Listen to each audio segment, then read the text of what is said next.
پیارے رسول صلی اللہ علیہ وسلم نے فرمایا جو کوئی یہ چاہے کہ اس کے رزق میں فراخی اور کشادگی ہو. آج لوگ سب سے زیادہ وظیفے چاہتے ہیں، اور وظیفے بھی کس کے؟ رزق بڑھ جائے، بندش ختم ہو جائے. سب سے زیادہ جو کتب بکتی ہے وہ وظائف کی بکتی ہے. وظائف کہ رزق کشادہ ہو جائے، رزق کی تنگی ختم ہو جائے، رزق میں فراخی ہو جائے. تو اللہ کے نبی نے اور اللہ کا نبی کا علم اللہ کا دیا ہوا ہے، جس میں ذرہ برابر بھی تجربے کا دخل کوئی نہیں. وہاں یقین ہی یقین ہے، وہاں شک کوئی نہیں ہے. اس کا تعلق تجربے سے نہیں ہے، اس کا تعلق اللہ کے علم اور اللہ کی قدرت سے ہے کہ جو کہا ہے اس کا ہونا یقینی ہے. تو اللہ کے نبی ایک وظیفہ دے رہے ہیں بھائی، رزق کی فراخی کا اور رزق کی کشادگی کا. رزق کی فراخی کا اور رزق کی کشادگی کا میں عرض کر رہا ہوں، یہ کسی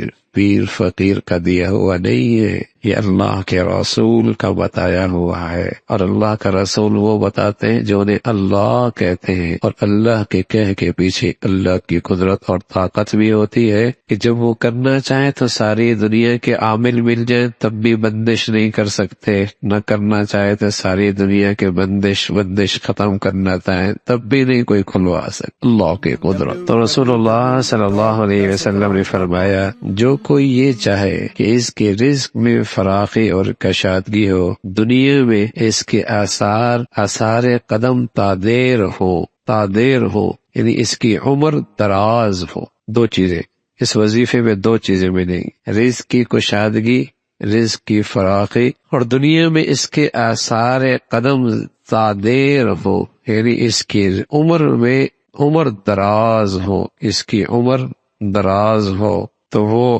اہل قرابت کے ساتھ صلہ رحمی، وظیفہ یہ ہے اہل قرابت کے ساتھ، رشتہ داروں کے ساتھ صلہ رحمی کرے. اور اس کا آغاز گھر سے ہوتا ہے.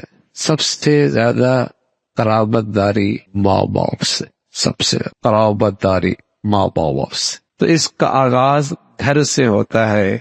جو یہ چاہتا ہے کہ اس کا رزق کشادہ ہو جائے، اس کا رزق فراخ ہو جائے اور اس کی عمر دراز ہو جائے، تو رسول اللہ صلی اللہ علیہ وسلم نے وظیفہ کیا بتایا کہ وہ اہل قرابت کے ساتھ صلہ رحمی کرے. یہ صلہ رحمی کی دنیاوی برکات ہیں، اس کی برکتیں اس دنیا میں ملتی ہیں.